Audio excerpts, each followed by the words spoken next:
بسم اللہ الرحمن الرحیم۔ السلام علیکم ورحمۃ اللہ وبرکاتہ۔ حیض اور نماز کے مسائل۔ حالت حیض میں عورت کے لیے مستحب یہ ہے کہ وقت نماز پڑھنے کی مقدار سبحانک استغفر اللہ الذی لا الہ الا هو الحی القیوم پڑھے تو اس کے نامہ اعمال میں 1000 رکعات لکھی جاتی ہیں اور 70,000 گناہ معاف ہو جاتے ہیں اور درجات بڑھتے ہیں، اور استغفار کے ہر لفظ پر ایک نور ملتا ہے، اور جسم کی ہر رگ کے عوض حج اور عمرہ لکھے جاتے ہیں۔ حیض کے زمانہ میں نماز عورت پر فرض ہی نہیں ہوتی، اس طرح پاک ہونے کے بعد اس کی قضا بھی نہیں ہے۔ اگر کوئی عورت نماز پڑھ رہی تھی اور اسی حالت میں حیض آ گیا تو وہ نماز ٹوٹ گئی، اب اسے پورا نہ کرے۔ اگر وہ فرض نماز تھی تو معاف ہو گئی، اگر سنت یا نفل تھی تو پاک ہونے پر قضا کرے۔ جس نماز کے وقت حیض شروع ہوا اور ابھی اس وقت کی نماز نہیں پڑھی تو وہ نماز معاف ہو گئی۔ اگر کوئی عورت اپنی عادت کے مطابق ایسے وقت پاک ہوئی کہ اس نماز کا اتنا تھوڑا وقت باقی ہے کہ اس میں غسل کر کے تکبیر تحریمہ یعنی اللہ اکبر کہہ سکتی ہے، تو عورت پر اس وقت کی نماز فرض ہو گئی۔ عورت کو چاہیے کہ غسل کر کے نماز شروع کر دے، البتہ فجر کی نماز سورج طلوع ہونے کے بعد قضا کرے۔ اور اگر کوئی عورت پورے 10 دن پر ایسے وقت پر پاک ہوئی کہ صرف اللہ اکبر کہہ سکتی ہے، تب بھی اس عورت پر نماز فرض ہو گئی۔ غسل کر کے اگلے وقت میں اس کی قضا کرے، پھر وقتی نماز پڑھے۔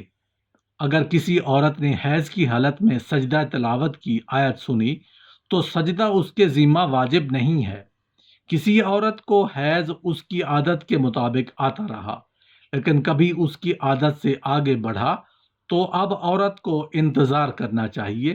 اگر 10 دن کے اندر اندر بند ہو جائے تو مستحب وقت ختم ہونے سے پہلے غسل کر کے نماز شروع کر دے، اور یہ سب حیض ہے۔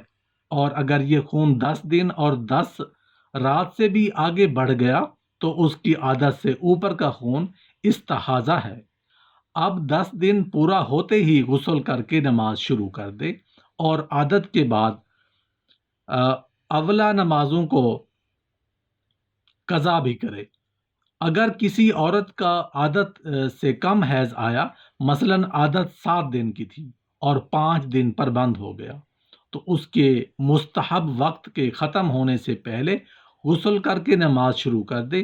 اور اگر پھر حیض شروع ہو گیا تو اگر برابر 10 دن پر بند ہو گیا تو یہ سب حیض ہے اور نماز معاف ہے۔ اور اگر 10 دن کے بعد بھی آتا رہا تو عادت یعنی 7 دن تک حیض شمار ہوگا اور اس کے علاوہ سب استحاضہ ہوگا، اس لیے ان نمازوں کی قضا کرنی ہوگی۔ اگر کسی عورت کو 1-2 دن خون آ کر بند ہو گیا تو اس کو غسل کرنا ضروری نہیں، وضو کر کے نماز شروع کر دے، نماز چھوڑنا جائز نہیں۔ پھر دوبارہ اگر 15 دن کے اندر اندر شروع ہو گیا تو نماز بند کر دے۔ اب اگر وہ مبتدا ہے تو 10 دن حیض اور بقیہ 10 دن استحاضہ کے، اور اگر متعادہ ہے تو عادت کے حساب سے حیض کے شمار کرے اور اس کے بعد والی نماز کو قضا کرے، اور ان ایام کے بعد غسل بھی ضروری ہوگا، اور جو نمازیں بلا غسل پڑھی ہوں گی ان کا اعادہ کرے۔ جس عورت کو پہلی مرتبہ خون آیا ہو اور 10 دن سے پہلے بند ہو جائے، اسی طرح متعادہ جس کو اس کی عادت کے مطابق پہلے خون آ چکا ہو اور اب اس عادت سے پہلے بند ہو جائے، یہ دونوں خون بند ہوتے ہی غسل نہ کر لیں بلکہ فرض نماز کے مستحب وقت کے ختم ہونے تک انتظار کریں۔ اگر خون نہ آئے تو آخر وقت مستحب میں غسل کر کے نماز ادا کریں۔